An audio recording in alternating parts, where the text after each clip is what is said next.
O sea, no... Bueno, perdonad. De nuevo, gracias por manteneros aquí en Urban Talks número 6. Para quien no estuviera en la introducción, esto es un ciclo que venimos haciendo. Esta es la 6ª edición, esta es la 4ª que yo modero. Frankie Pizá, que antes no me he presentado, antes de hacer mi introducción. Hemos hecho una pequeña introducción para ponernos a todos un poco en contexto en ciertos conceptos que nos gustaría llevarnos a casa o responder o de alguna manera versar sobre ellos y reflexionar. Ha venido Axel, fundador de los Domestic Data Streamers, a darnos una clase magistral de todos y repasar un poco todo lo que tiene que ver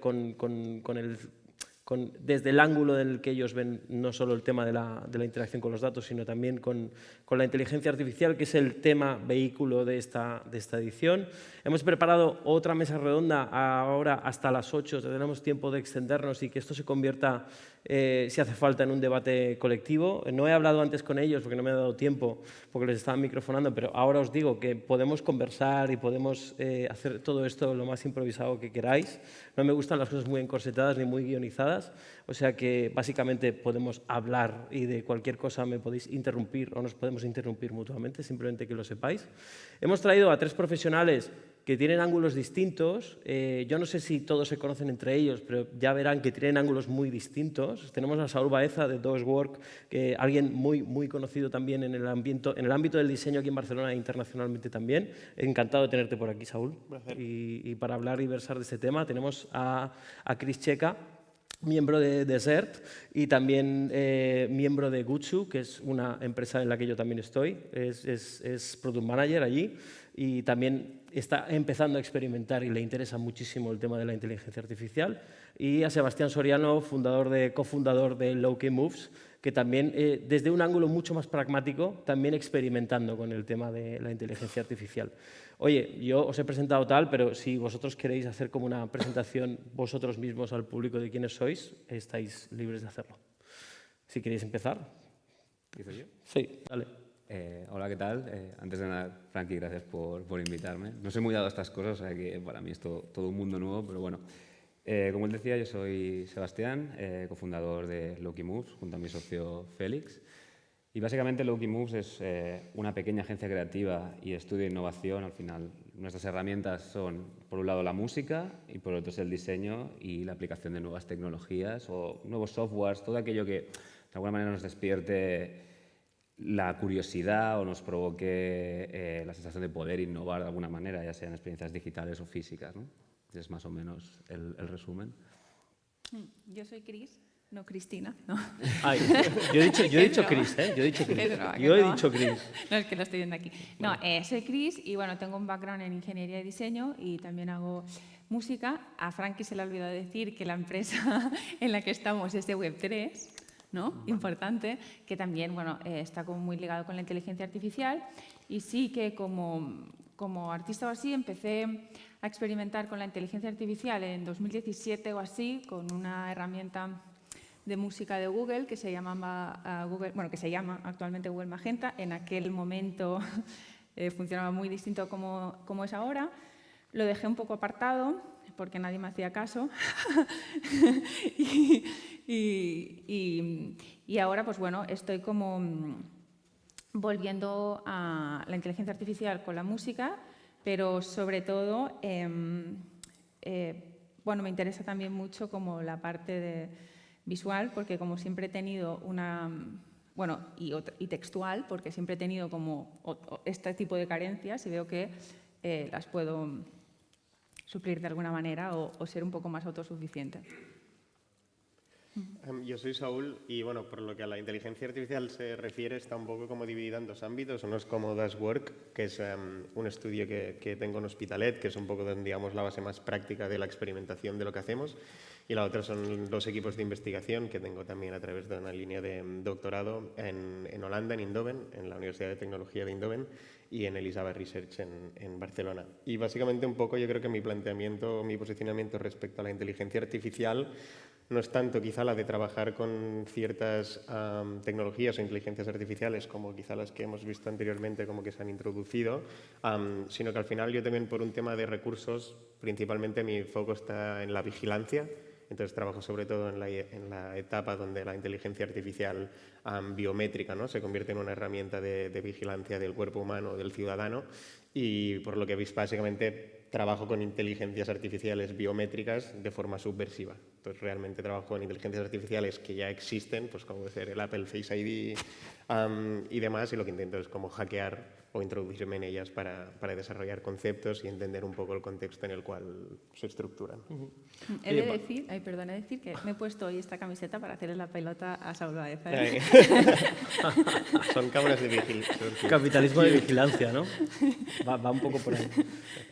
Bueno, yo quería abrir un poco el debate preguntándoos por experiencias, ¿no? Vamos a intentar hablar un poco de experiencias porque sí que es verdad que Axel y yo quizá hemos dado vueltas a conceptos mucho más filosóficos o conceptuales, pero está bien que hablemos un poco también de experiencias y de que lo tratemos de una forma muy palpable, también, aunque haya un punto de impalpabilidad y de intangibilidad muy fuerte en todo esto que estamos hablando. ¿Cuál fue vuestra primera experiencia con una inteligencia artificial? ¿No? Chris ya lo ha dicho un poco, pero creo que si hace falta que retrocedamos un poco más, ¿no? ¿Y cuál fue vuestra primera experiencia y cómo sentisteis y si hay algo de relevante o de irrelevante que recordáis de eso? ¿Conscientemente? ¿Consciente o inconscientemente? Claro. Que ahora puedas ser consciente de ello. Sí, o sea, que de forma escondida estuviera trabajando y estuviera practicando, seguro que hay 1000 casos de los que no soy consciente está ocurriendo. Sí que consciente, por ejemplo, simplemente el uso de Siri, de ser consciente de, hey, estoy hablando con una inteligencia artificial y me responde y de alguna manera entiende lo que digo y me genera unas respuestas, creo que fue como el primero, o sea que de alguna manera es bastante reciente. ¿A vosotros os entiende Siri? A mí nunca, jamás. O sea, siempre tengo que como repetir mucho, ¿sabes? Es como, no sé si soy yo el problema o es ella, ¿sabes? Has dado como frases muy claves, muy claras y... Hay que ser muy... ¿Chris? Bueno... ¿Hay algo detrás antes de la aplicación esta de Google? Claro, claro, lo que pasa que, o sea, claro, el Machine Learning lleva un montón de tiempo y a lo mejor utilizaba estos plugins de música o esto que tenían incorporado Machine Learning y yo en ese momento no era ni consciente, ¿no? Por eso creo que es súper importante que ya no solo artistas, sino la sociedad en general pase de ser mero consumidor de tecnología, ¿no?, a poder indagar en qué es lo que hay detrás para poder ser críticos, ¿no?, y poder ser un poco conscientes de qué es lo que se está haciendo. Pero bueno, ahora no sé muy bien qué ponerte, o sea, cuándo fui consciente, pero bueno, voy a hablar a lo mejor de este caso con Google Magenta. Y bueno, sí, fue la primera vez como fue bastante alucinante. He de decir que era reacia a usarlo, en plan, ostras, para algo que me gusta hacer, que es música, en serio, va a venir otra cosa a hacerla por mí. Es decir... Claro, porque ahí entraremos en esto, ¿no? Ahí el artista tiene que tomar sus decisiones artísticas, ¿no? Pues si viene la inteligencia artificial a tomar ese terreno, ahí es donde puede haber cierta fricción, ¿no? O sea, estamos hablando un poco de, no, esto lo vamos a usar mucho, pero oye, las decisiones artísticas las sigo haciendo yo, que soy el artista, ¿no? Entonces sí que, bueno, tuve como esa, hostia, no me apetece nada, ¿no? En plan, eso es lo que me gusta hacer a mí, no quiero que otra persona lo haga, o sea, no quiero que otro ente, un artefacto, lo haga por mí. Pero al usarlo descubrí como todo el potencial y se me abrió la cabeza, ¿no? De que realmente depende del enfoque que tú tengas, ¿no? Y era una herramienta más, le puse un nombre... Y era una herramienta más, era muy fácil quedar para ensayar porque no tenía que ponerme de acuerdo con los horarios, los decidía yo. Y también los outputs eran sorprendentes y me sacaba esta frase horrible de mi zona de confort, ¿no? Pero de cosas, el resultado no se parecía en nada a algo que podría hacer yo por mí misma. Y yo pues, me quedaba bastante alucinada, o sea, quedé completamente fascinada la primera vez que usé ¿Saúl? esta ¿Primera vez? herramienta. O sea, yo creo que también, ¿no? Como de forma pasiva, pues nos las hemos comido durante mucho tiempo y yo sigo teniendo como flashbacks, ¿no? De momentos como diarios que caes, ¿no? En algo que utilizabas a los 14, como hostia, eso también, ¿no? Eso era Como, también. claro, que al final también hay un bucle más constante de eso. Yo creo que quizá el momento lo pondría en la parte donde realmente como decidí interesarme por ellas como de forma más activa, quizá hacia el 2017-2018. Yo empecé trabajando con el reconocimiento facial. Y supongo que ahí para mí, pues supongo que el momento de aeropuertos, ¿no? Como el cruce, como el tener que dar la cara para introducir o entrar a un espacio.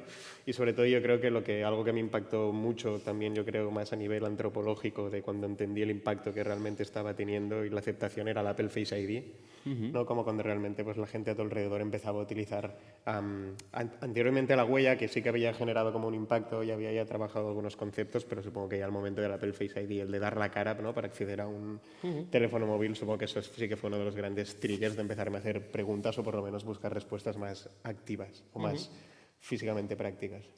Ya entrando como digamos, en el framework de artístico a nivel diseño, a nivel de la creatividad en general, ¿no?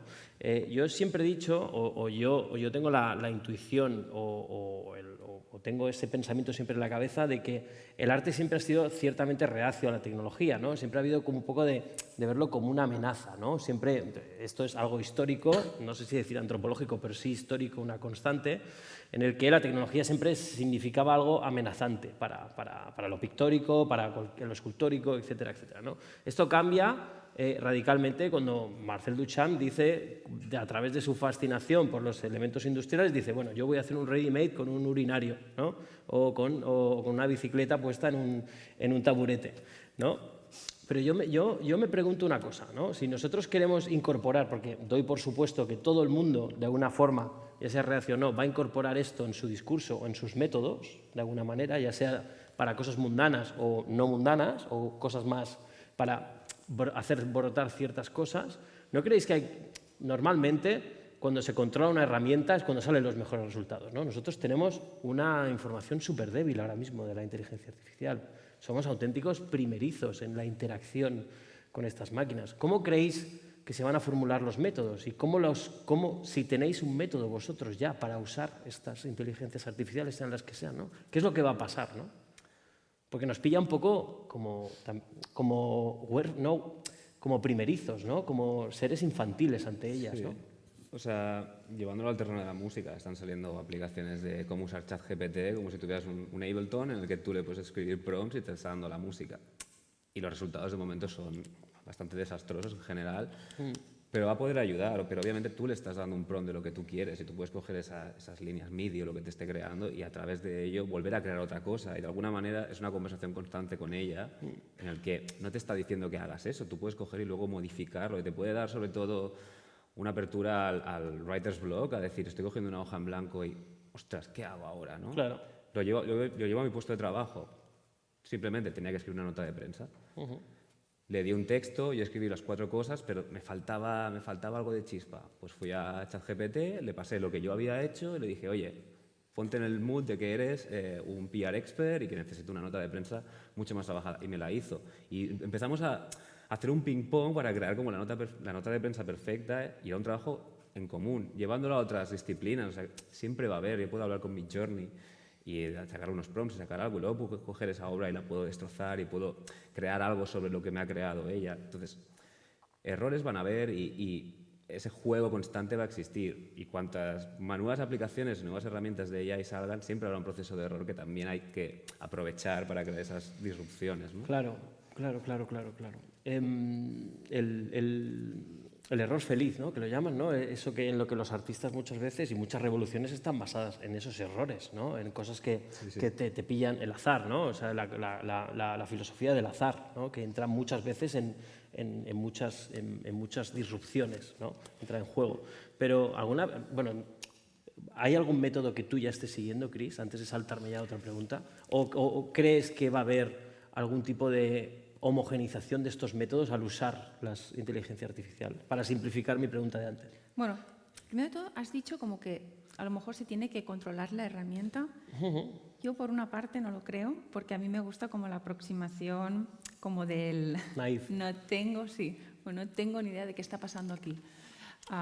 y como de aproximarme al arte, ¿no? Como, esto que diréis muy cursi, como una niña pequeña, ¿no? Que no sabe muy bien qué está pasando. Y esto es un approach que me gusta mucho. Pero en el caso de la inteligencia artificial, sí que considero oportuno, ¿no? Que a veces son como cajas negras, ¿no? Que no sabes muy bien qué está pasando ahí, quién ha diseñado eso, bajo qué parámetros, ¿no? Qué están haciendo estos algoritmos, de dónde están cogiendo los datos, de dónde, ¿no? Y todo eso sí que me interesa. O sea, a lo mejor no es tanto como el control de la herramienta, sino cómo está hecha esta herramienta, es ética, etcétera. Qué parámetros sigue, de dónde coge los datos, etcétera. Y la pregunta que me hacías era... Que si tienes algún método ahora mismo en el uso, un método, algún patrón que esté siguiendo y que ya se esté convirtiendo en una metodología. No, voy como experimentando todo el rato. Estás en proceso de, quizá. Bueno, yo por la primera parte de la pregunta, yo creo que también hay algo de que ahora es normal, ¿no? Cuando aparecen una serie de tecnologías y también estas tecnologías luego están abiertas a un público, ¿no? Ya como generalista, que todo el mundo las puede utilizar, hay algo de lo nuevo, ¿no? Como de la experimentación inicial de que algo hace gracia y todo el mundo un poco como se suma, ¿no? Yo creo que aún estamos en esta fase y aún quedan años, ¿no? Porque también por la evolución que van teniendo, pues cada vez como permiten hacer más cosas y en eso siempre habrá como semi-introducciones de la gente a entender, ¿no? Qué puede hacer con ello. También porque de repente tiene una accesibilidad que quizá, por ejemplo, otras prácticas artísticas no la tienen, ¿no? Como también los accesos a tocar música con más o menos conocimiento, como etcétera, ¿no? Entonces yo creo que hay un espacio. A mí al final, si hablamos como de arte, para mí algo que simplemente esté hecho con inteligencia artificial me interesa lo mismo que el concepto de la escultura o la pintura. Como no hay una asociación extra cualitativa o de interés, por lo menos por mi parte, porque haya una utilización de una tecnología como es la inteligencia artificial respecto a un pincel. Entonces al final yo creo que hay algo que es más a nivel del contenido, ¿no? Y ya personalmente supongo como que de los límites de lo que te permite esto. Y luego a nivel metodológico, yo creo que en mi caso sí que he ido desarrollando como alguno, sobre todo porque al final las inteligencias artificiales con las que yo trabajo no son inteligencias artificiales con las que a las que yo realmente tengo acceso. No son inteligencias que yo escribo y se genera algo, sino que son inteligencias, pues, como el Apple Face ID, ¿no? Completamente cerradas en sí mismas y sin acceso. Por lo tanto, mi única metodología realmente es como enfrentarme a ellas desde un proceso como muy primitivo, ¿no?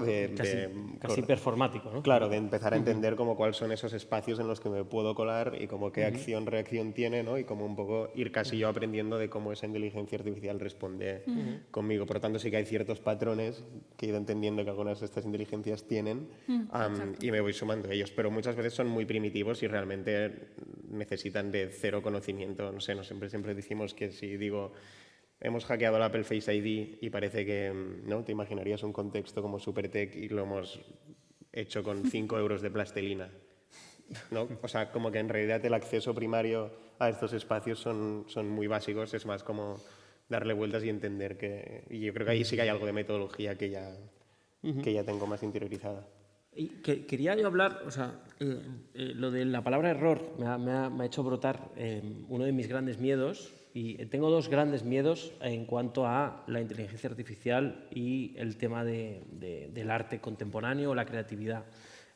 Tengo alguno más, pero hay dos muy grandes. Y es que al haber cada vez más entrenamiento y al haber cada vez más precisión de los resultados de estas inteligencias artificiales, y en que nosotros, y esto lo trataremos también, espero después, nos vayamos volviendo cada vez más cómodos o cada vez más vagos, ¿no? En cuanto al uso de estas tal, se pierda realmente ese error que realmente, no voy a llamarlo error, esa experimentación que crea los nuevos caminos en los artistas, ¿no? Este es uno de mis grandes miedos. Entonces, vosotros no sé qué miedos tenéis, si tenéis alguno, en cuanto a el uso de estas inteligencias artificiales. Eso va a pasar, porque ya lo puedes ver en la música, cada vez hay menos margen de error, cada vez las cosas son... Hablabas antes de la hegemonía al principio, ¿no? de Urban Tales, de que cada vez la música es más parecida y es real, la gente busca el mínimo margen de error porque eso es más efectivo, es más eficiente y me lleva a mayor éxito, etcétera, etcétera. Bueno, hay una cosa que conectar con esto, a lo que dices, y a mí se me ha olvidado en mi introducción, y es como que también estamos expuestos a un fenómeno que es la extinción del riesgo. ¿no? Que esto Sí. se habló en las anteriores Urban Talks bastante largo y tendido, y es, bueno, aquí entra la cancelación cultural, el miedo a hacer cosas disruptivas, el qué va a pasar porque no voy a tener engagement, etcétera, Exacto. etcétera, ¿no? Aquí se juntan varias cosas en las que se puede crear un cóctel en el que la gente deje de experimentar literalmente. Sí, y va a ser una decisión del artista darse ese margen de error, ese terreno en el que puede explorar más allá de la AI.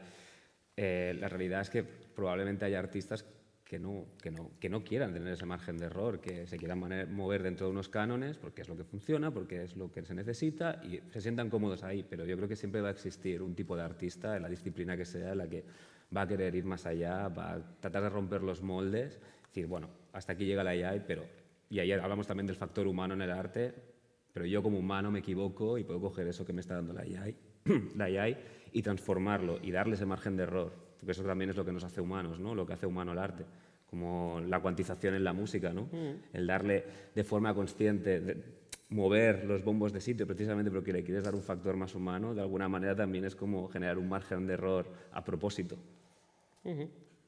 ¿Miedos? ¿Tenéis? Bueno, ¿Alguno a que mí me podáis dan miedo decir? pocas cosas, no, pero quiero decir, a mí lo que más me preocupa es como la cantidad de data, como que es genial que sea tan accesible a todo el mundo, ¿eh? Pero claro, todo el mundo generando tanta cantidad de contenido a la vez, luego para encontrar exactamente lo que te gusta, si ya tenemos un mar de data increíblemente brutal y todos los algoritmos de recomendación están mega sesgados, y lo que has dicho tú, ¿no? Del poco riesgo no sé qué, si esta data se multiplica por no sé cuánto, que Y si es eso la facilidad de hacer un prompt, la facilidad de crearte un Instagram, la facilidad de no sé qué, o sea, como que cada vez va a lo mejor, o sea, cómo vamos a encontrar cosas que nos sorprendan, que nos gusten, que son o sea, es la cantidad de data que se va a producir. Y sobre todo, o sea, muchas veces, seguramente algunos tenéis experiencias en este tipo de ámbito, hay muchas veces que llegar a tu propio público, a tu propio nicho, es como tirar una flecha en un océano.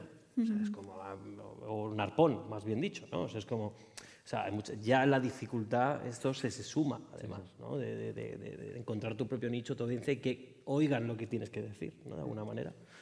Miedos, Saúl. Bueno, yo antes quería comentar de lo del error. A mí algo que me parece, o que me pasa de una forma como más diaria, es que en realidad, o sea, yo desarrollo mi trabajo en el error de una inteligencia artificial, ¿no? Pero en realidad para entender ese error es un error humano detrás, ¿no? De esas personas que han Claro, desarrollado. hay una meta Claro, por lo tanto, yo encuentro el paralelismo muy rápido en el que al final, como el mismo error que yo, o sea, es un error humano que luego ha parametrizado una tecnología, el que yo tengo que buscar, ¿no? Porque quizás ese humano nunca pensó que un idiota como yo utilizaría esa tecnología para hacer eso, ¿no? Entonces, como ahí creo que también la parte como del error está automáticamente, ¿no? Introducida en el propio proceso. Y miedo, no lo sé, porque en realidad sí que hay mucho esta parte ¿no? Como... A mí me ha gustado mucho las respuestas de Axel a las preguntas que le hacíais, que eran las de no lo sé, porque yo también me encuentro un poco en la situación de que cuando trabajas en estos ámbitos, como todo el mundo te hace preguntas, ¿no? Realmente muchas veces como difíciles de contestar a una escala como muy grande. Y yo creo que está bien el concepto del no saber, ¿no? Porque realmente no sabemos mucha de la evolución como que va a haber, pero sí que la introducción que también comentaba Axel en cuanto a quién estamos otorgando los poderes o las responsabilidades de lo que estamos utilizando y que no haya realmente como un switch social y casi como individual de saber que al final nosotros como usuarios, como gestores de una empresa, como cualquier persona que utiliza o emplea o desarrolla una tecnología de inteligencia artificial, también estás como generando un impacto. Y aunque lo hagas partícipe de me voy a hacer como unos dibujos y testear esta experiencia, como realmente también estás como formando parte de eso, ¿no? Por lo tanto, yo creo que si consiguiésemos estandarizar la perspectiva de que realmente, ¿no? Todo el mundo en mayor o menor medida va a tener una responsabilidad en ese proceso y sabemos colocárnosla, reconocerla y como sociedad, como poder responder a eso, no hacerlo, que no hagamos eso me da miedo, supongo. Recibido, sin duda. Yo tengo otro miedo, este está por detrás del error, y es que nos convirtamos todos en tecnólogos o en tequis, ¿no? O que tengamos que, para seguir estando en la brecha o en la tendencia o en lo que está en boga, no sé cómo sinonimizarlo, ¿no? Pero de alguna manera yo tengo miedo de que realmente la tecnología colonice de verdad el arte, ¿no? Que se acabe siendo, primero empezó siendo algo amenazante y que ahora de verdad tengamos que controlar ciertas cosas muy especializadas que supongo que se van a democratizar de alguna manera más simple y se van a dar más accesibilidad, pero yo tengo miedo de que realmente nos tengamos que convertir en tequis. ¿Vosotros ya sois tequis, creéis? O sea, soy más tequi de lo que yo pensaba que iba a ser. Esto está bien darse cuenta, ¿no? claro. Verme obligado a aprender ciertas cosas que yo no me había planteado, ¿no? Y hay la mítica frase de, no, el código es el próximo lenguaje, ¿no? Y todos los niños niños y niñas deberían aprender código en las escuelas. Y estoy a favor, o sea, creo que es verdad que el mundo lo mueven hoy en día líneas de código y es un lenguaje que hay que aprender, o si más no, entender cómo funciona, porque ahora resulta que gracias a una inteligencia artificial igual no tienes que tú que picar el código, sino simplemente entender unas lógicas y que ya más o menos te ayude, ¿no? Pero al mismo tiempo lo que estoy viendo con este momento en el que hay que ser muy tecnólogo es que también va surgiendo una especie de rechazo a lo tecnológico, ¿no? A lo que supone un mundo digital, a estudios de diseño que buscan formas de trabajar mucho más analógicas, volver un poco a las bases de lo que es el diseño gráfico o otras vertientes. Entonces, puede ocurrir que se genere un efecto rechazo ante tal acumulación de tecnología, de Una datos. resistencia, ¿no? Resistencia. Sí, en el que vuelva como un romanticismo y un amor a lo analógico, a lo palpable, a lo de toda la vida, ¿no? ¿Y qué pasará cuando pase eso? Quiero decir, porque claro, ahora tendremos, o sea, yo no soy diseñador y aquí podréis hablar, sobre todo tú, Saúl, realmente cuando pase esto y haya ya esté estandarizado que el uso de la inteligencia artificial va a crear cosas en los estudios que se van a comercializar y que van a estar en el día a día creando variables o creando alternativas, ¿qué va a pasar con lo más artesano, lo que se hace desde antes de la inteligencia artificial? ¿Va a valer más? ¿Va a valer menos? ¿Qué escala de valor lo vamos a situar esto? Yo creo que habrá escalas también muy distintas y que realmente a día de hoy, igual que en otras tecnologías o profesiones, no solo en el arte, ¿no? La tecnificación también ha llevado a diferentes espacios y al final el concepto de la automatización, ¿no? Tampoco hizo desaparecer como ¿no? el trabajo que había como para la gente. Ahí yo creo que habrá como ciertas evoluciones y luego al final lo artesanal como concepto yo creo que tendrá un valor que también se podrá como reescribir. Pero es que al final también, yo un poco como lo comentas, o sea, yo no escribo código, ni me lo conozco, ni me considero una persona tecnóloga en esta dirección, porque al final mis herramientas es como contra más acceso necesito tener, de forma más analógica casi tengo que trabajar, ¿no? Por lo tanto, a mí, por ejemplo, la tecnología también me está empujando automáticamente a una nueva, ¿no? generación de unas perspectivas analógicas, que eso también me parece como interesante, ¿no? Donde este concepto de resistencia, como que comentabas muchas veces, no podrá existir desde una perspectiva digital, sino existirá desde una analógica. Claro, perdón que te interrumpa, al hilo que lo dices, hay gente que ya está sacando imágenes de Stable Diffusion o de otras inteligencias artificiales y las está pintando en óleo. Quiero decir, que esto está ocurriendo ya, ¿no? Es como una cosa, como es una metareferencialidad ya, pero como a lo bestia, ¿no? Sí, bueno, y ahí cambiaron los intereses, ¿no? Al final también como movimientos artísticos lo hemos visto, la introducción de las tecnologías y de la reproductibilidad de la contemporaneidad ha cambiado todas estas líneas, ¿no? Como el expresionismo nace porque cuando está la fotografía ya no hay necesidad de que exista el realismo, ¿no? Por lo tanto, a mí estos procesos que me parecen interesantes también de ver a qué nuevos caminos, ¿no? Cómo puede llevar y quizá me estaré fijando mucho más en esos artistas que en los que están utilizando inteligencia artificial como para producir. ¿Tú, Cris, te consideras una tequi? No, o sea, para mí es una herramienta más y que se pueden combinar según la idea que tengas. Puedes usar una o la otra o experimentar y ver con qué te quedas. O sea, para mí es una herramienta más y yo no trataría tampoco la tecnología como una cosa cerrada, como la tecnología, sino que la tecnología es transversal, Claro, porque es una herramienta. Totalmente, pero vamos a invertir la pregunta. ¿Qué va a pensar el mundo del arte si un montón de expertos en tecnología e inteligencia artificial empiezan a hacer arte? ¿Qué creéis que va a pensar el mundo del arte como entidad, como ente? según la historia del arte, ¿no? ¿Quién te dice que eres un artista? Los museos, ¿no? Es algo así, ¿no?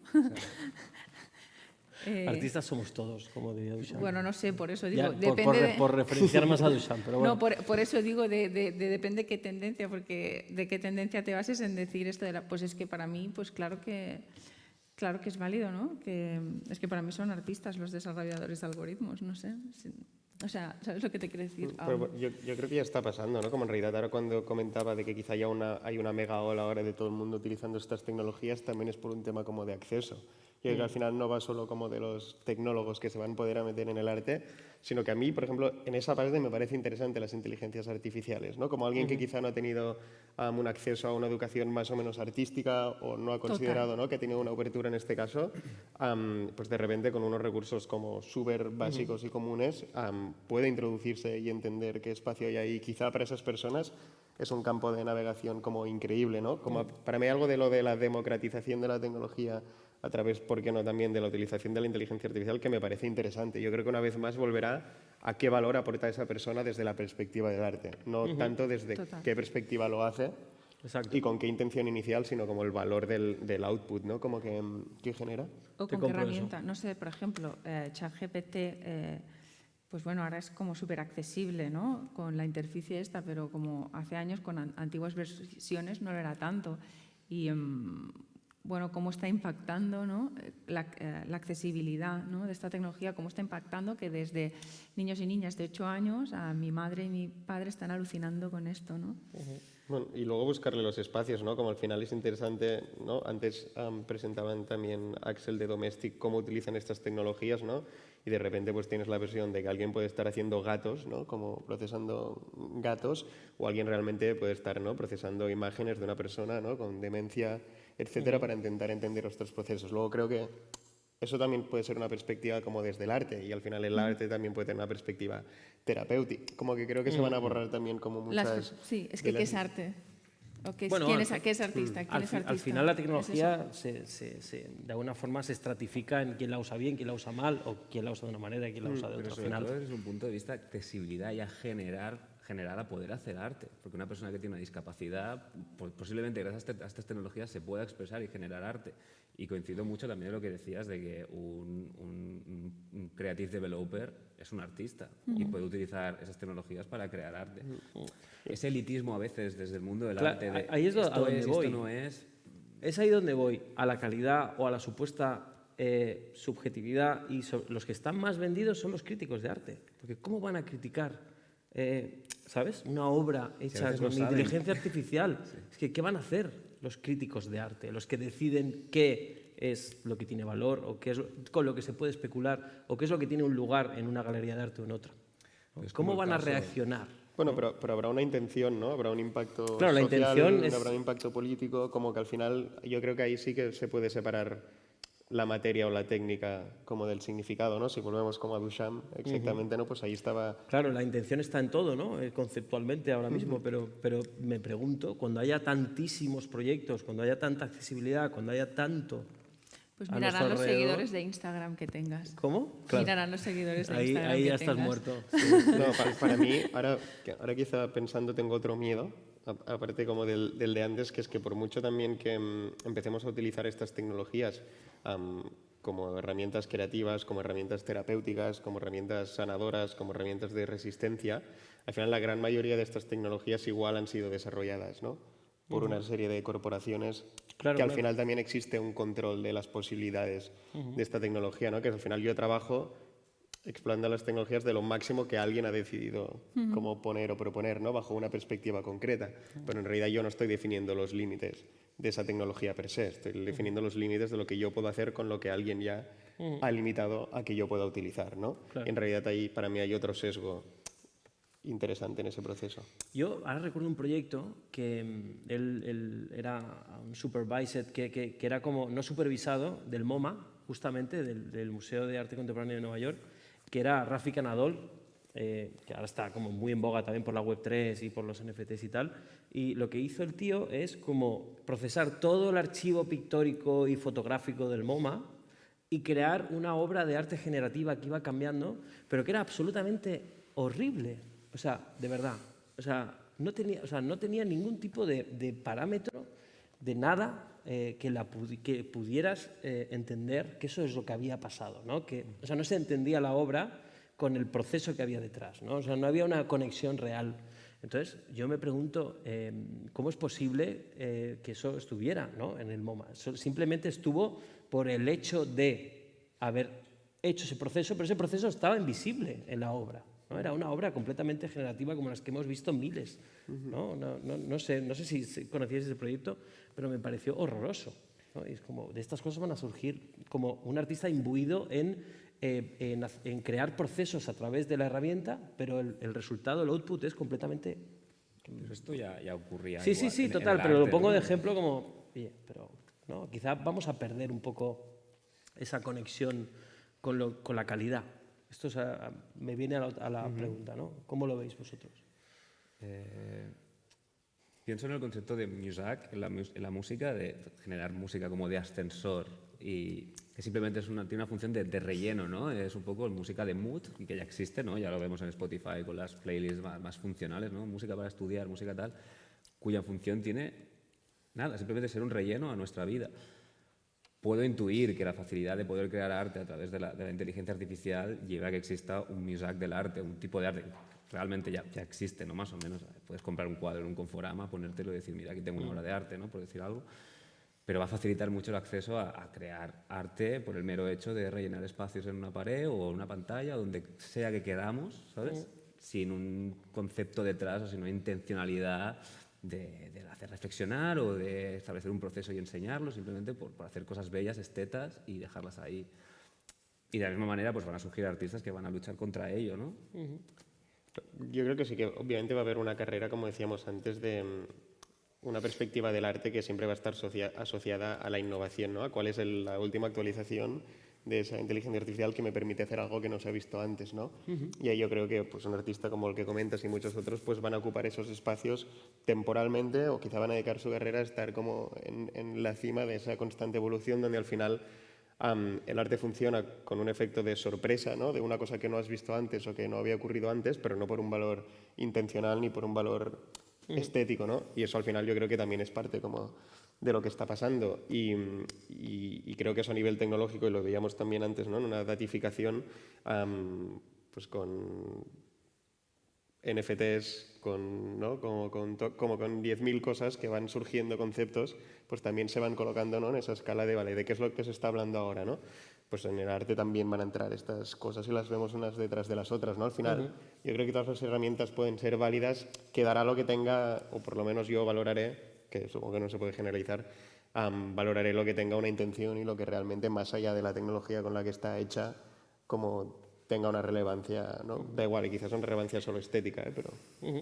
¿Tú crees que vamos a perder la sensibilidad de lo que tiene calidad o lo que no, o lo que realmente tiene valor o no, con la imperante proliferación de este pero tipo a lo de mejor es técnicas? esto, con la cantidad de datos va a ser mucho más difícil encontrar algo porque se va a homogeneizar. Pero antes sí que has dicho una cosa, ¿no? Desconozco como en detalle el detalle del... O sea, sí que conozco la obra, pero el detalle de la obra de Refik Anadol, y sí que has dicho como que él no se fijaba en el output, ¿no? Pero es que hay dos maneras... Bueno, quiero entender que no se fijaba, ni el museo tampoco. Porque... O sea, quiero decir, ellos se fijaban en que era alguien que había procesado todo el archivo del MoMA y había sacado algo de ahí, pero lo que importa es el proceso, no el output. Claro, porque hay como dos maneras, ¿no?, de ver la creatividad, ¿no? Una como muy fijada en el output y la otra en el proceso. A lo mejor si nos fijamos más en el proceso vemos la inteligencia artificial más como una herramienta, y si nos fijamos más en el output vemos más la inteligencia artificial como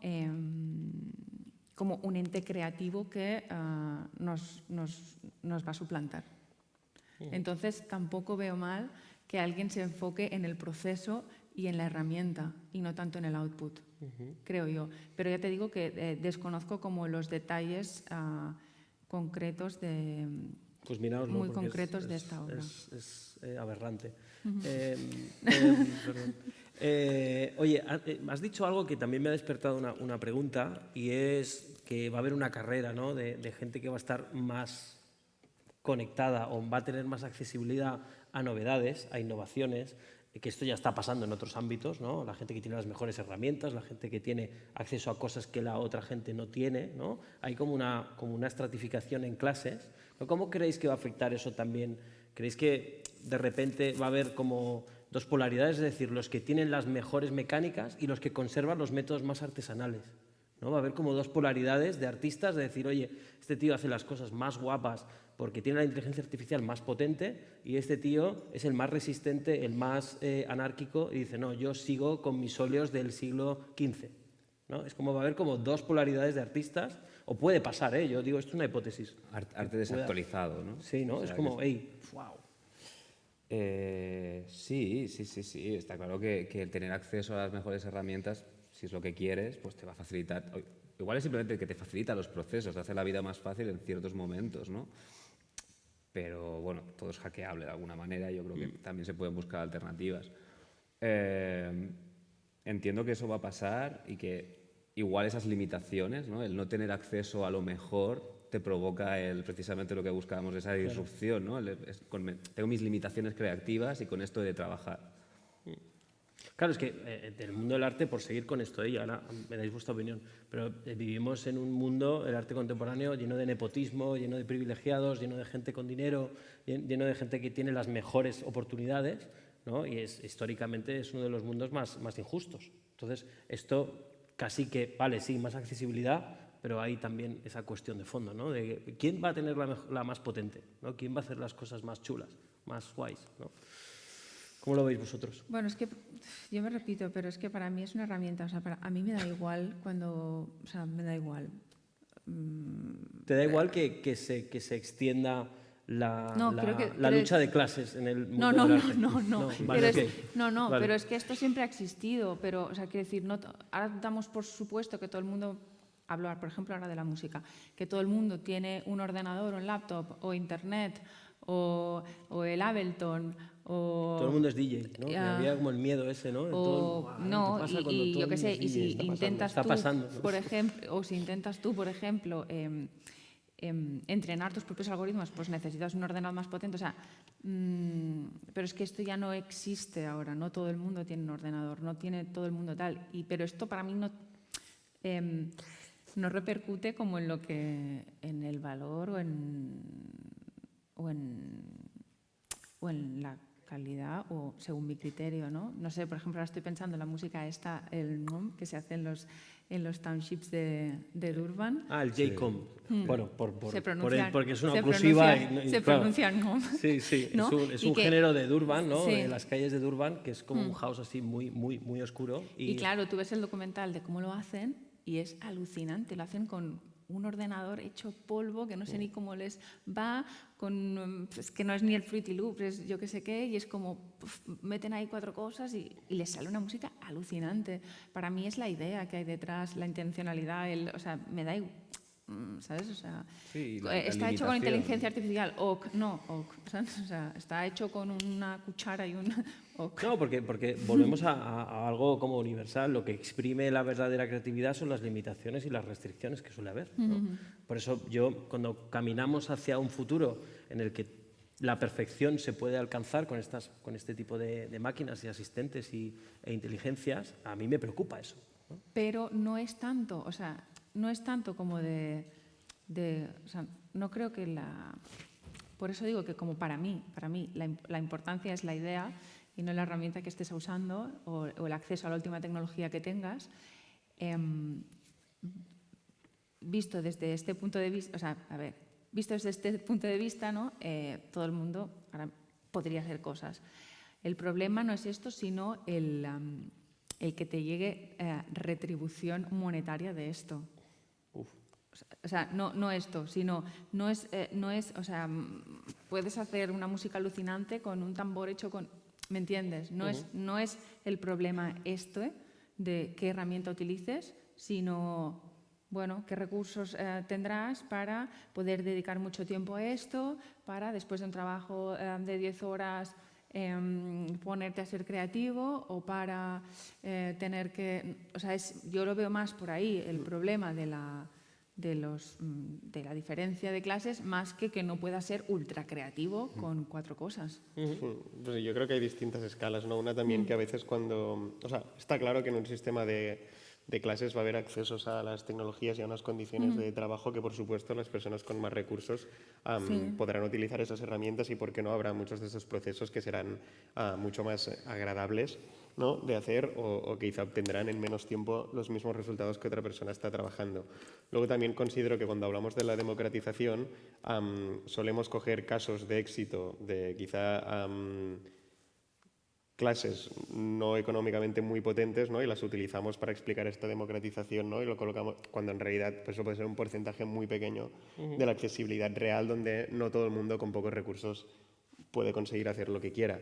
Pero sí que estoy de acuerdo con lo último que comentabas, que es que para mí en realidad parte de esta idea del nepotismo o de cómo ciertas clases han tenido un mayor impacto o una mayor accesibilidad al mundo del arte recae en el concepto del tiempo.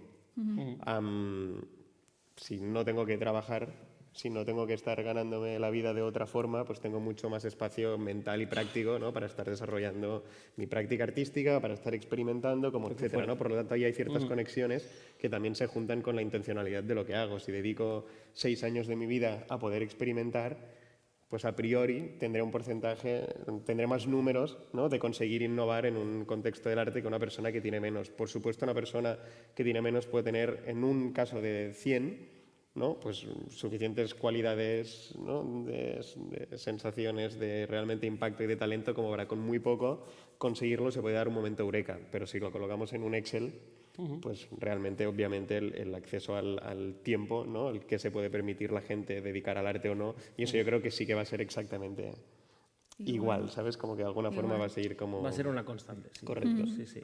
Y, oye, yo ahora me venía también...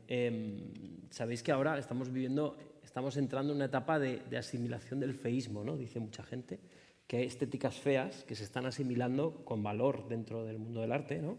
Y que esto antes, pues obviamente no pasaba porque el arte era una conjunción de técnicas o de patrones que eran objetivamente asumidos como bellos, ¿no? Entonces ahí hay el feísmo, ¿no? O sea, ¿a vosotros os gusta el arte hecho en la inteligencia artificial?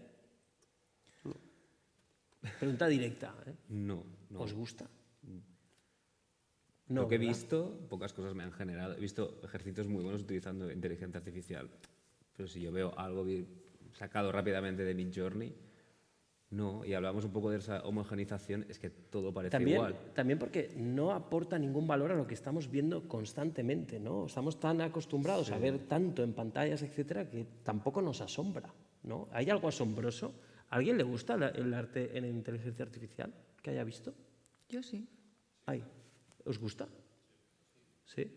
Yo sí, o sea, hay un montón de cosas que no, pero de repente hay cosas que sí. El otro día, no sé, me empezó a hablar como un tío, no sé, random, no sé, con unas cosas alucinantes que digo, hostia, ¿cómo lo hace? Sí. O sea, ¿Qué es lo más asombroso que habéis visto en la inteligencia artificial?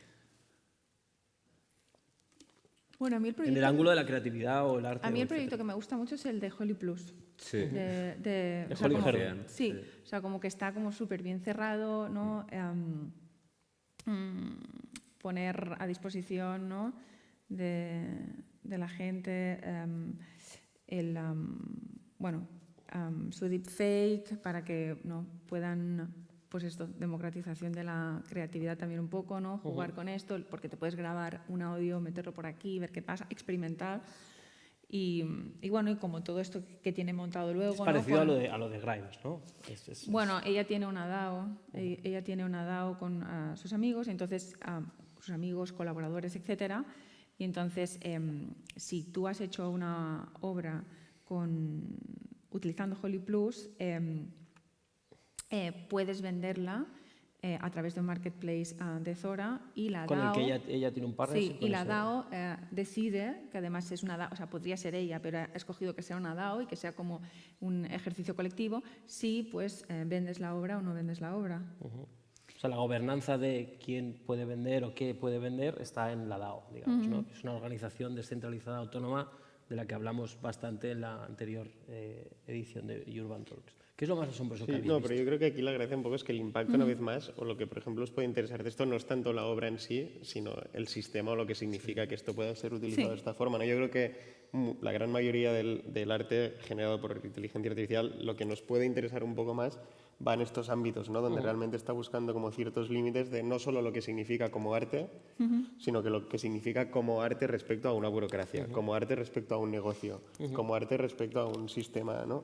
Y yo creo que ahí están un poco como los espacios. En mi caso concreto son quizá temas más como de hackeos, ¿no? Como de cómo la gente realmente pues, puede utilizar, pero que no es un contexto lejos de este, ¿no? Como que en realidad un proyecto como este puede hablar de las posibilidades en un futuro, ¿no? Desde la Desde la perspectiva identidad y de la industria musical, ¿no? de la Por industria ejemplo, musical. pues quizá los míos son de la perspectiva de la vigilancia o en otros espacios como interesantes, pero me parecen prácticas artísticas porque en realidad alguien, o sea, se hace desde una perspectiva artística, con una finalidad como muy política. Pero bueno, yo creo que ahí una vez más recae el interés, ¿no? Como que realmente la inteligencia artificial, desde la perspectiva artística, sigue siendo interesante o no cuando toca ciertos, ¿no? límites Las fibras o y al ciertos final, límites, que eso yo creo que sí. el arte general también lo tiene. Y quizá del que hablábamos, ¿no? De esta forma de producción más masiva, de simplemente produzco porque existe una tecnología que me permite cómo hacer esto, pues... Pero bueno, que de repente me puedo reír la hostia con una serie de memes Sí. hechos con ella y me flipan y me parto el culo, ¿sabes? Como Claro. que luego ahí también hay una naturalidad en cómo alguien utiliza una cosa como muy básica, pero una vez más es un tema de intención. Claro, pero también hablando de reproductibilidad, y ahora te pregunto por tu proyecto más asombroso de inteligencia artificial. Coincido con Chris, o sea... Ah, sí, sí, el mismo. 100%. No, pero bueno, yo diría ahora uno.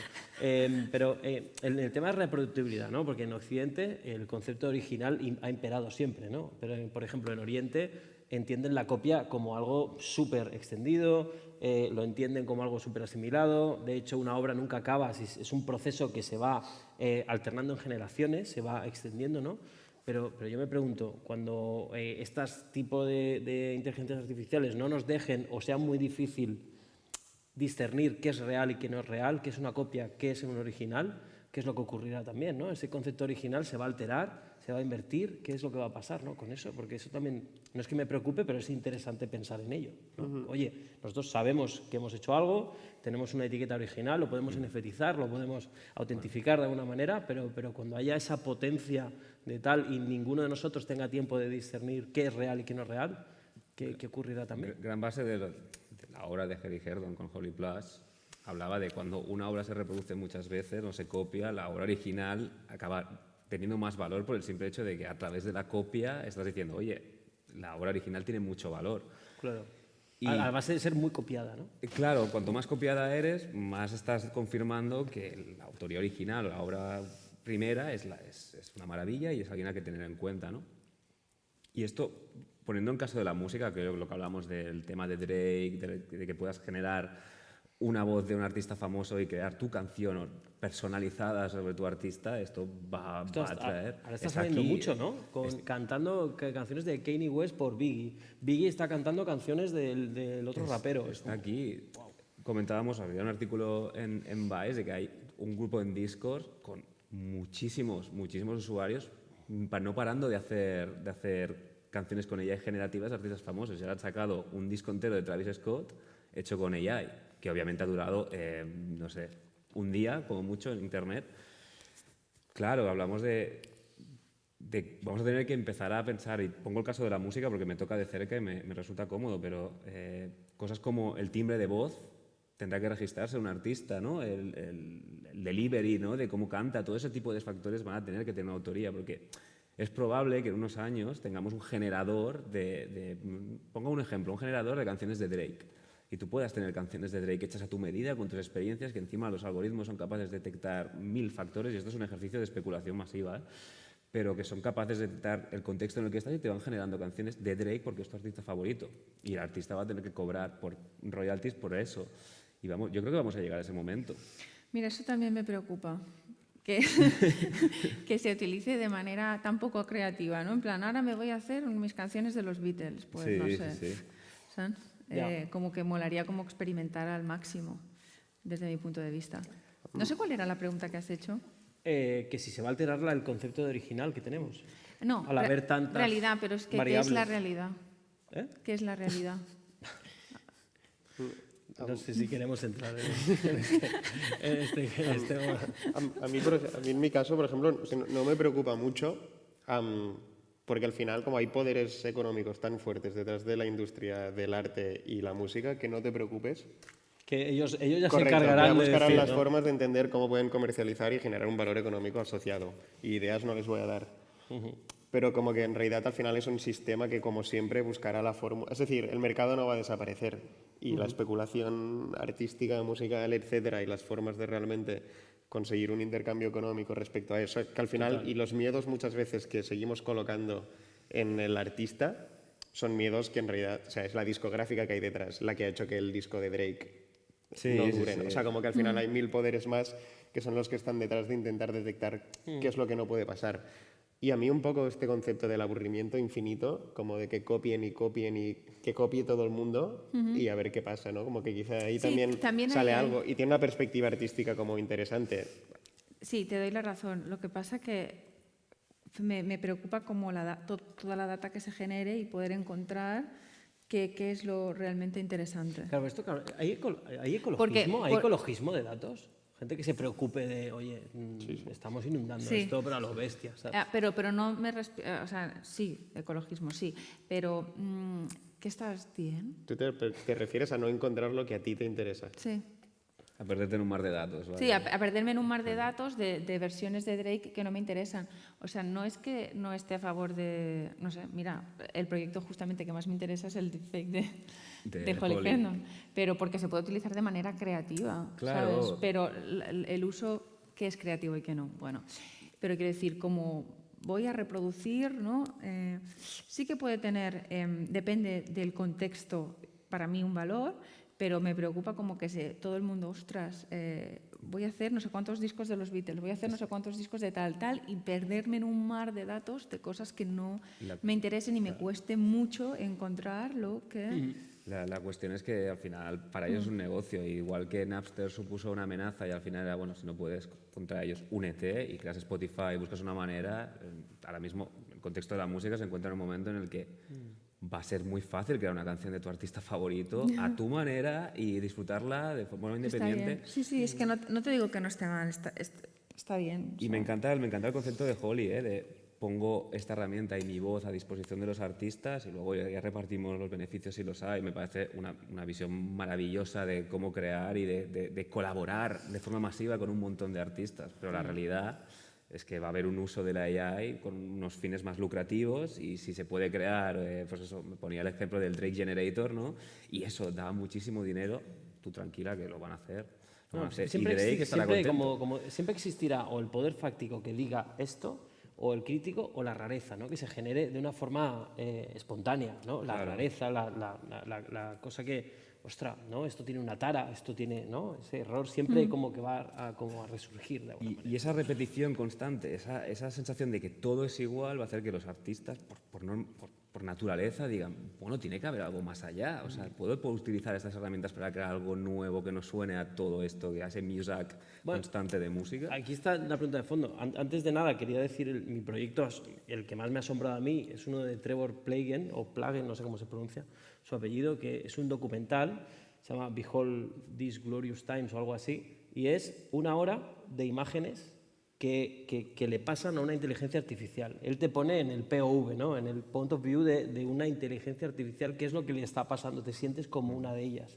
¿No? Empezar un montón de imágenes de patos, un montón de imágenes de chavales en una piscina, un montón de imágenes de martillos, ¿no? Y ahí te sientes como en ese momento, tomas contacto de lo que está sintiendo la inteligencia artificial para aprender, ¿no? A mí es el que más, como dices, oye, este sí que me ha hecho pensar a mí, ¿sabes? Porque me pone en el estado de esa supuesta nueva inteligencia. Pero la pregunta de fondo, ¿realmente van a crear algo nuevo las inteligencias artificiales? ¿Nuevo visto como disruptivo? ¿O simplemente vamos a ver infinitesimales variables de todo? Esta es la pregunta de fondo de estas charlas, la que empezaba yo en la introducción, y es la que me gustaría que me contestarais.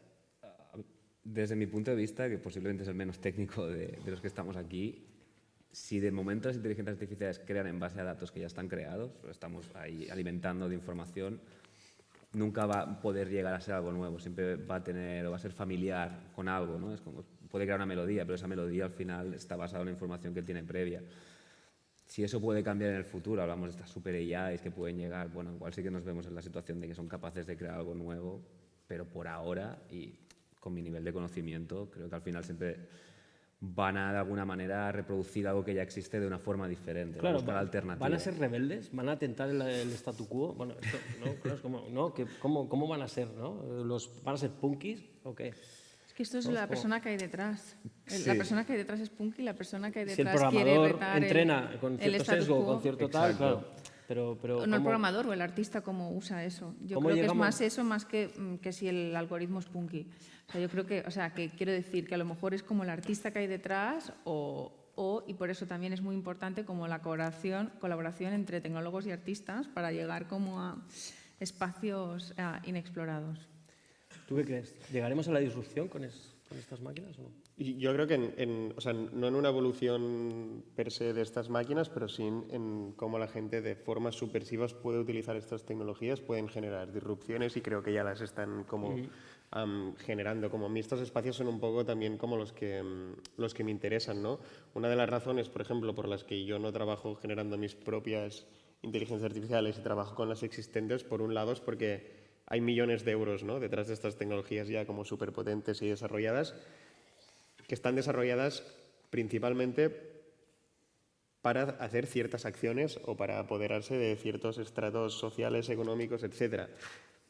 Pero como siempre, en el momento que algo se genera, ¿no?, como echa la ley, echa la trampa, ¿no? Entonces se generan muchos otros espacios en los que para bien y para mal realmente estas tecnologías se pueden utilizar, ¿no? Yo creo que hay y habrá formas de disrupción social y política y mucha parte también de rebeldía que nacerá cuando también la gente coja estas tecnologías, estas inteligencias artificiales y las empiece a aplicar o a descontextualizar de espacios de los que existen.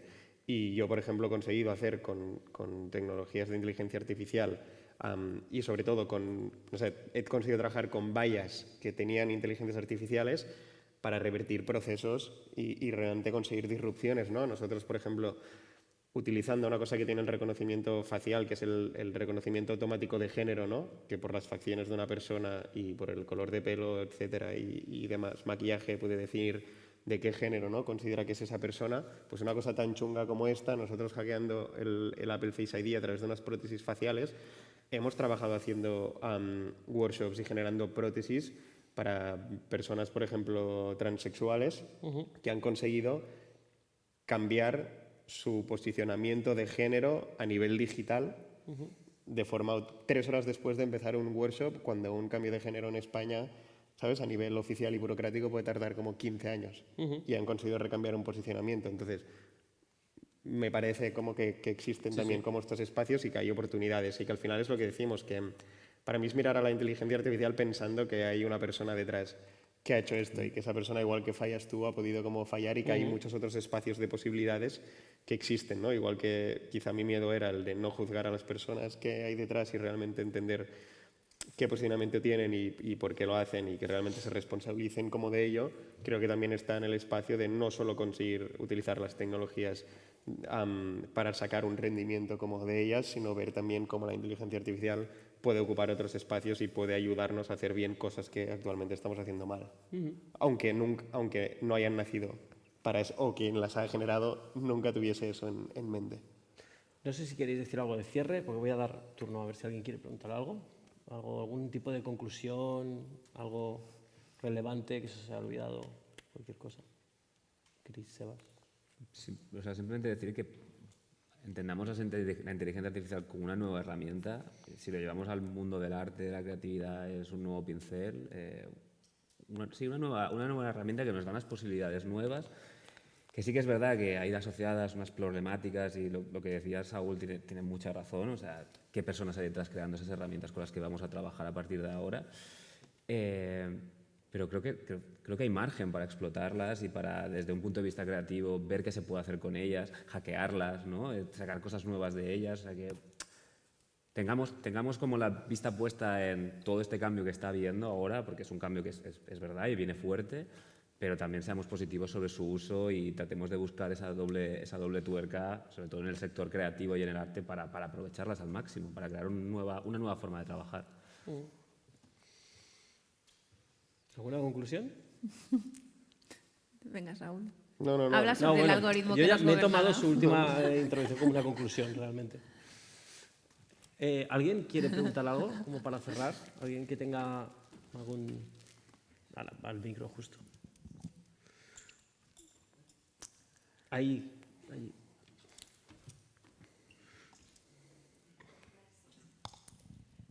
Bueno, yo más que una pregunta quería también como proyectar un miedo que quizá no es el sitio ni el lugar, pero bueno, ya que aparte lo has comentado y va como un poco ligado al tema del ecologismo, ¿no? Como de que ahora hay como esta herramienta que nos permite como generar infinitas cosas, ¿no? Tal, no sé qué, y como que creo que no hay como una conciencia real de lo que implica como generar todo este contenido que igual no hace falta, ¿no? En muchos casos, y que creo que tendría que haber como cierta responsabilidad o cierto como quién está controlando, ¿no? Dónde está el límite de todo esto y también como lo quería ligar un poco con lo de Axel, ¿no? Que al final es como que todo lo que es físico sí que somos conscientes, ¿no? De las cantidades, porque pues, ¿no? El pelo, el tal, ¿no? Nos hace como ver ¿no? el volumen de cosas que estamos generando, pero en este sentido no hay, ¿no? Esta conciencia y sí que es verdad que pues, esto tiene una implicación ecológica como a nivel físico, ¿no? También, porque todo esto se tiene que almacenar, todo esto está generando como un mogollón de contenido que es intangible, pero que creo que debería haber cierta responsabilidad y no sé quién está como Totalmente. regulando todo esto. Totalmente. Yo desconozco si hay entidades que se dedican a transmitir formas de responsabilizarse o a generar ciertos métodos para que esto se palie de alguna manera o se quemen datos, no sé, o sea, lo desconozco absolutamente. Seguramente Axel me podría ayudar aquí, pero no sé si vosotros conocéis. Pues alguna... subiré a Axel. ¿Hay entidades que se dedican a esto?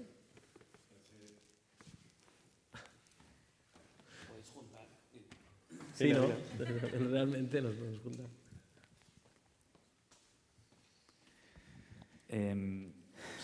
Ahora mismo, una de las más importantes igual es UNDP, que es la Organización de Naciones Unidas que se encarga de los programas digitales y que hace nada salía el impacto de una conversación de 50 preguntas de ChatGPT en agua, que es una barbaridad, ¿no? Y que hay gente que le pregunta auténticas estupideces. No sé cómo está calculado esto, pero que hay un abuso y que tiene un impacto que ahora no es muy visible, creo que es intuible por parte de todos. Que si hay entidades, esperemos que las haya pronto y que estén empoderadas, pues aparecerán y están los pesados. Hostia, es decir, es posible que no, ahora vemos que se está prohibiendo, ¿no? Como ese acto reflejo de voy a prohibir esto, ¿no? A nivel gubernamental, pero habrá restricciones, entiendo, a lo mejor a su uso ya en pro de no generar tantos datos, de no... Sí, pero fíjate que la mayoría de restricciones que hay son más de accesibilidad, de privacidad a esos datos, etcétera, de cómo se pueden regular, que nadie está hablando desde una perspectiva como de regularización tarifas, ecológica. Ya, pero que haya tarifas de uso, ¿no? En plan, oye, tienes 30 horas al mes para usar este... Sí, ¿sabes? no, pero eso es un temazo que también comentamos mucho, ¿no? Porque, o sea, imaginaros el presente, ¿no? Y lo apuntaba también anteriormente Axel, como uno de los grandes problemas o el gran problema que tenemos delante de nosotros, ¿no? Es el medioambiental y lo que nos cuesta realmente entender los cambios, ¿no? O la disrupción que deberíamos hacer en 1000 formas de consumo y de producción, no lo hacemos aún viendo que el 100% de ese impacto es físico, ¿no? Imaginaros enfrentarnos a un impacto digital que es completamente invisible, Claro, como pero, que también pero está yo como siempre- ocurriendo, ¿no? Como requiere de todo un set de predisposición que no hemos conseguido en lo físico, pues imaginaros el melón que nos viene en el Pero digital. es que también ha pasado mucho, ¿no? La ontología de los objetos. Tú el cambio climático no lo ves, no lo puedes ver. Es una cosa como que se empieza uno a dar cuenta con síntomas. ¿no? Pero esto también pasa, Sí, lo que sí. pasa en el digital pasa con ciertos conceptos en el cambio climático. ¿Dónde está? ¿No? ¿De qué me hablas? ¿No? Claro, es Y yo como... creo que inevitablemente, o sea, la tecnología se va a regular. ¿Y cómo? No lo sé, pero nos sacamos el carnet de conducir para tener acceso a una tecnología. Una tecnología como las armas está bien regulada. La tecnología necesaria para construir un edificio está regulada a través de un proceso de habilitación de las personas para que sepan utilizar unos recursos y que no, si se cae un edificio se va a buscar un responsable. Yo creo que esto es emergente y la bomba nuclear tardó 30 años en tener una regulación. No estamos tan mal. No, eso es. Yo creo que... No, pero está claro, al final los espacios... O sea, el problema yo creo que es que la investigación, el desarrollo y la aplicabilidad va 10.000 veces más rápido que la legislación o la regularización de estas cosas. Y esto lo vemos muy claro que al final es una afectación, una regularización que tiene que venir en muchos campos y puede venir en el campo de la sostenibilidad, puede venir en el ético, puede venir como en 10.000 más. Y de ahí, ¿no?, que se influyen estas especies de parones hasta, ¿no?, como paramos de utilizar esto hasta que entendamos qué estamos haciendo, ¿no? Exacto. Pero claro, es de una complejidad absoluta y en realidad al final 1.000 motores económicos y poderes detrás de esto. Pero esto también viene mucho de la burocracia, ¿no? Y con muchos sistemas públicos que realmente deberían estar, ¿no?, estructurando, regularizando como estos espacios y los pocos recursos que existen realmente para regularizar a una velocidad cercana a la que el sector privado produce. ¿Alguien más tiene alguna pregunta? Por ahí. Voy a tardar un poco.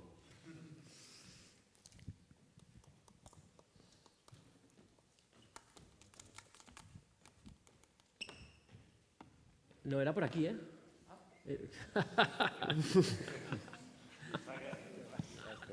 Hola.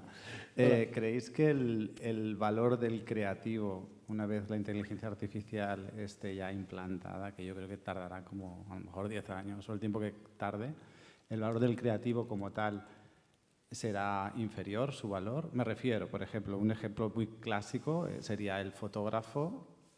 Cuando entró la fotografía digital, los shootings y las jornadas de fotografía no se pagan al valor que se pagaban anteriormente. Una jornada de un fotógrafo ahora se está pagando a un precio a veces incluso irrisorio.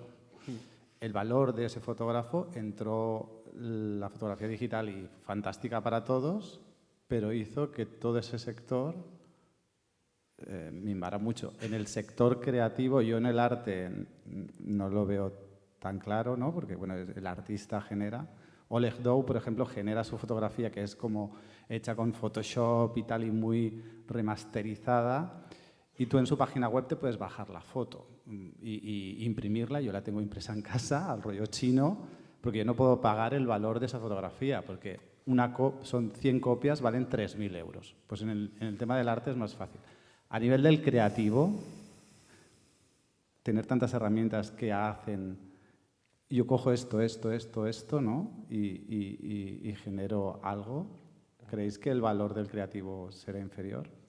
Creo que sobre todo esto vendrá dado de la accesibilidad a hacer ciertas cosas que antes, pues, por un conocimiento formal, pues igual no podías hacer arte, y esto te facilita el hacerlo, ¿no? Se habla un poco en la fotografía del efecto Instagram, en el sentido de que de repente todos teníamos un móvil, una aplicación, y todos y todas de alguna manera éramos fotógrafos y las podías subir, y de repente pues te convertías un creador y comenzabas pues a monetizar algo que tú no creías, porque había hecho muy fácil que la gente pudiera hacer fotos, ¿no? Y había hasta cambiado el tipo de fotos que se hacían. ¿Qué ocurre? Que obviamente cuando hay mucha oferta de un tipo de arte, pues la demanda puede bajar, ¿no? O si hay mucha música y hay muchos creadores de música, pues es más difícil que tu música pueda llegar, ¿no? Porque compites con muchísima más gente. Entonces, bueno, es un debate. Yo lo pongo en el caso de la música, ¿no? El otro día sabía que Boomy, que es una app que te permite hacer música con inteligencia artificial, crear un beat, pones una voz y directamente te permitía subirla a Spotify, había generado 14 millones de canciones. 14 millones en un plazo de tiempo mínimo, que Spotify pidió que se sacaran, porque estaba compitiendo directamente con la música de artistas de sellos que obviamente son stakeholders. Para que decir que en Spotify hay una epidemia de artistas fake, Claro. que suben canciones que son grabadas de otros artistas que crean perfiles y que son bots incluso que lo hacen, ¿no? Que es una cosa automática de derribo y inserción, derribo, inserción, derribo. Yo respecto a esto que comentas, ¿no? De van a quitar, ¿no?, el trabajo a los fotógrafos, algo así. No, es más bien el valor. Es decir, O el valor. Por ejemplo, hay empresas ahora que tienen, y yo donde estoy trabajando hay gente que tiene 100 personas para temas de diseño industrial, diseñadores de gráficos, diseñadores de campo, y si un diseñador con esta inteligencia artificial puede hacer el curro de 5, eso es a lo que yo me refiero, del valor de los creativos. Sí, puede ser muy positivo, pero también a la vez puede ser muy negativo. Es que para mí el creador no es un creador Dios todopoderoso que crea, sino lo veo más como alguien que selecciona, como un curador. Entonces, en realidad, estamos entrando en esta era, que es como la de, vale, yo tengo esta idea, en este caso de la fotografía, ¿no? Pues hago el prompt, no sé qué, y luego yo soy el que selecciono qué es lo que hago, los remixes que hago. O sea, no lo veo como yo soy un Dios todopoderoso que creo, sino una persona que selecciona. Entonces, no sé. Y sobre esto de los puestos de trabajo, pues es evidente que cada nueva disrupción tecnológica provoca cambios y... Sí. Pero igual hay otra manera de entender la creatividad y de esa nueva tecnología se generan otros nuevos puestos de trabajo, ¿no? Total. Ahora, por ejemplo, se hablaba de que uno de los puestos más buscados es AI prompter. Sí. Y al final, pues puedes pensar y decir, hostia, pues igual es otro tipo de creatividad, no lo había pensado así, pero lo es. Y seguro que un fotógrafo tiene más expertise en hacer un prompt dedicado a fotografía, porque puede poner la lente, la cámara que utiliza, la distancia de no sé qué, todo esto en el prompt, más que otro tipo de persona con otro tipo de expertise. Entonces es como que a lo mejor se van transformando los trabajos en otras cosas. Yo creo que habrá una redistribución como de trabajos y perspectivas. Lo que está claro que por mucho que haya una redistribución en cualquier proceso de estos, lo que habrá antes es una precarización absoluta de muchas de estas posiciones y muchas formas de trabajo. O sea, eso es, yo creo, innegable. Luego veremos esta redistribución a que funciona y está claro, ¿no? Como algo que indicabas, donde puede ser que el papel más de la persona como que está diseñando se convierta más en un comisario, ¿no? Como que en un creador en sí mismo, donde pues, es la persona que tiene que tener la capacidad de detectar entre esas 6 opciones, ¿no? Pero fuera de eso, está claro que cualquier proceso de estos, por mucho que luego se acabe autorregulando y genere nuevas posiciones, el primer paso y durante una evolución muy larga es la precarización de muchas posiciones de trabajo que ya podrán hacer quizá pues, otras tecnologías que hasta que se redistribuya pues van a pillar. ¿Alguien más? Pues ya para cerrar, ojo, Cuidado. Oye, una cosa, prompts, ¿cómo se dice en castellano? Yo uso preceptos. ¿Es correcto? No, yo creo que es correcto, ¿no? ¿Preceptos? No sé. Es que claro, todo el mundo dice prompts y yo digo, oye, ¿yo cómo lo traduzco? Ya lo he visto en tu texto, me ha parecido. Precepto, ¿no? Es como, me gusta la palabra. Sí, sobre el debate que estáis teniendo, o sea, yo os pregunto, creo que el análisis de esta tecnología desde una perspectiva en el que el eje central de la sociedad y la herramienta de distribución de la riqueza es el trabajo, creo que es un error. El trabajo ya no importa. Hay que empezar a ver qué es lo que puede importar. Sí, no, es que trabajo de fotógrafo. Bueno, es que seguramente dejará de importar. Lo que va a importar es qué haces con tu tiempo. Porque lo que tenemos delante es... O sea, yo hay una cosa, un adicto al trabajo como yo me da terror, pero veo delante pues que el lunes por la mañana no me quiere arrancar los oídos cuando suena el despertador. O sea, tengo esta ambivalencia de, hostia, el sueño de que alguien trabaje por nosotros y el terror de perder la identidad que desde Marx, que Pepe Rubianes, que decía que el trabajo nos pule y nos abrillanta, es mentira. O igual sí, no sé. Pues nada, hasta aquí esta edición de las Urban Talks. Nos vemos en octubre. Gracias por venir a esta hora tan difícil, este día tan difícil. Creo que ha sido una de las mejores ediciones, sin duda alguna. Y si os lleváis respuestas o si os lleváis preguntas, bienvenidas sean. Muchas gracias por venir.